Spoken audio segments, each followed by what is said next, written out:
What's going on, Commanders family? Welcome back to the channel. As we head deeper into the offseason, one thing is crystal clear. The Washington Commanders are actively refining this roster. The front office is working with purpose, tweaking, extending, releasing, recalibrating, all with one goal in mind: putting a more competitive, more balanced, and more disciplined football team on the field in 2026.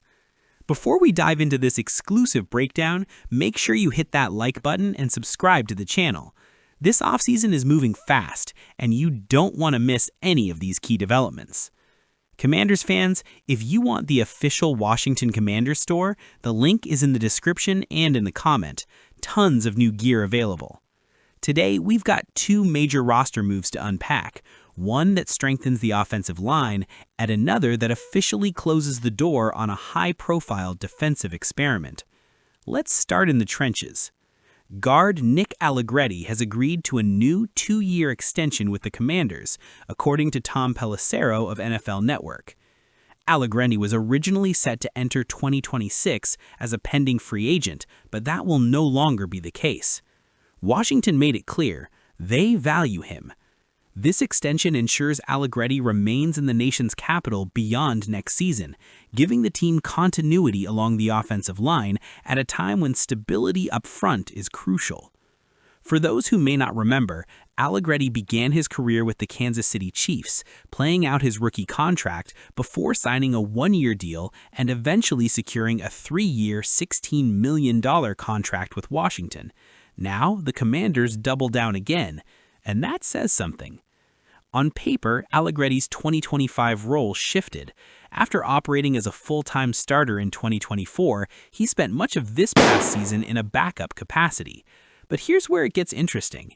He filled in at center during the final 2 games of the 2025 season after Tyler Biadasz went down. And recently, Biadasz was released, creating a very real opening at the center position. Allegretti, who turns 30 in April, suddenly becomes one of the most versatile pieces on the interior offensive line. He can start at guard, he can slide to center, he understands the system, he's respected in the locker room. That flexibility has real value. And with guard Chris Paul potentially pricing himself out of Washington in free agency, retaining Allegretti becomes even more important. Here's another layer to this move. Washington entered Monday near the top of the league in projected 2026 cap space. Even so, this extension could lower Allegretti's $7.18 million cap charge for next season, giving the team even more flexibility. That flexibility could be redirected elsewhere, perhaps toward an extension for left tackle Laremy Tunsil, whose name has quietly surfaced as a potential candidate for a new deal. The Commanders are thinking ahead. They're structuring contracts to maintain breathing room. They're building responsibly. That's what good front offices do. While Washington reinforced one area, they officially parted ways with another major investment.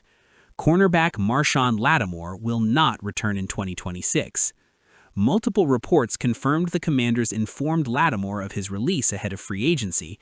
The move was widely expected, and now it's official. Let's rewind for context. Ahead of the 2024 trade deadline, Washington acquired Marshon Lattimore from the New Orleans Saints, sending multiple draft picks in return. The vision was clear: add a proven cover corner to solidify the secondary during a playoff push. At the time, it felt aggressive. It felt bold. It didn't work out. Lattimore's tenure in Washington lasted just 14 combined regular and postseason games. In 2025, he suffered a devastating ACL tear that abruptly ended his season. Even before the injury, however, performance concerns had emerged.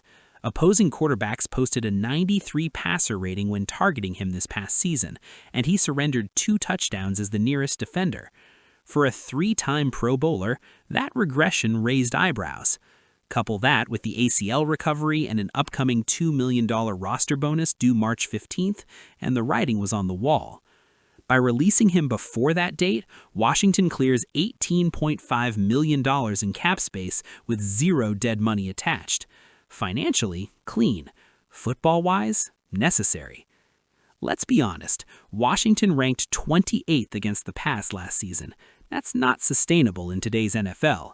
The secondary needs retooling. It needs youth, speed, and consistency.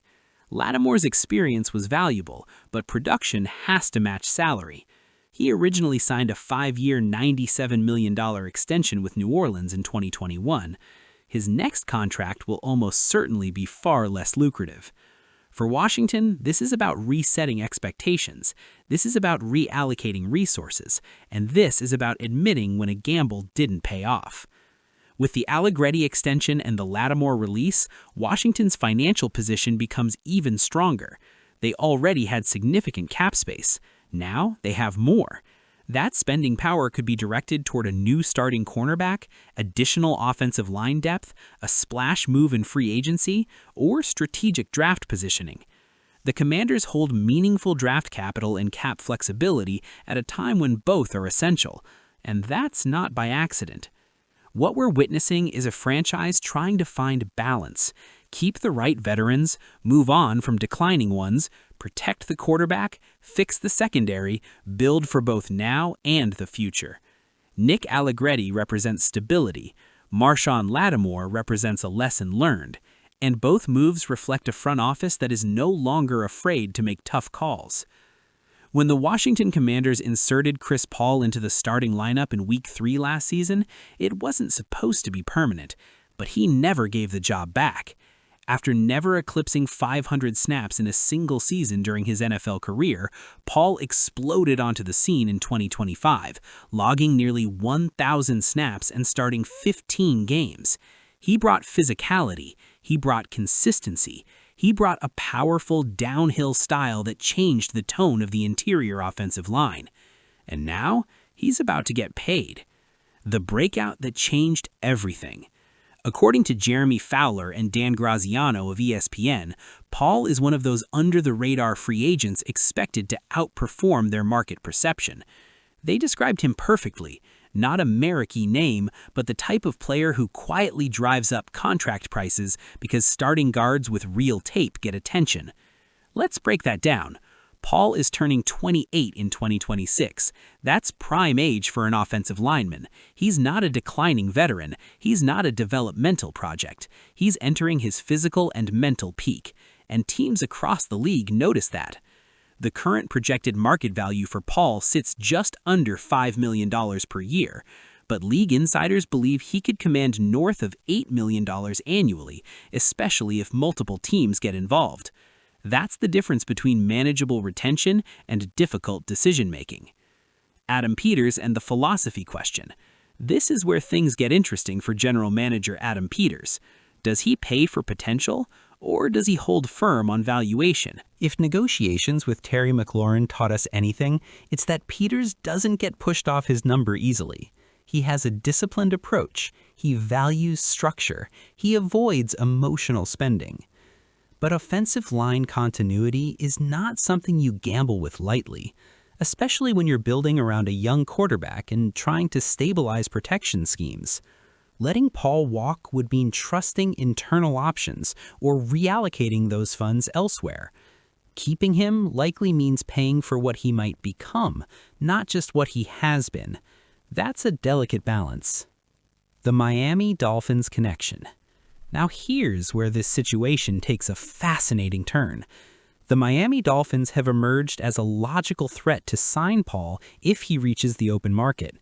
And it makes sense for several reasons.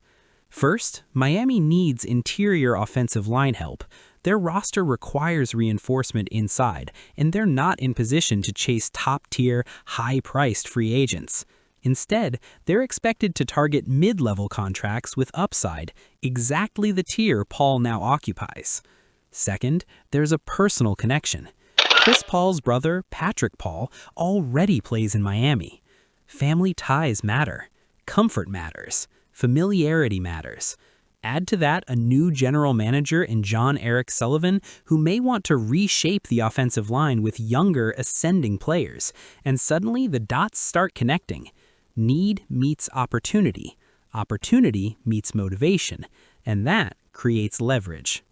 Timing is everything.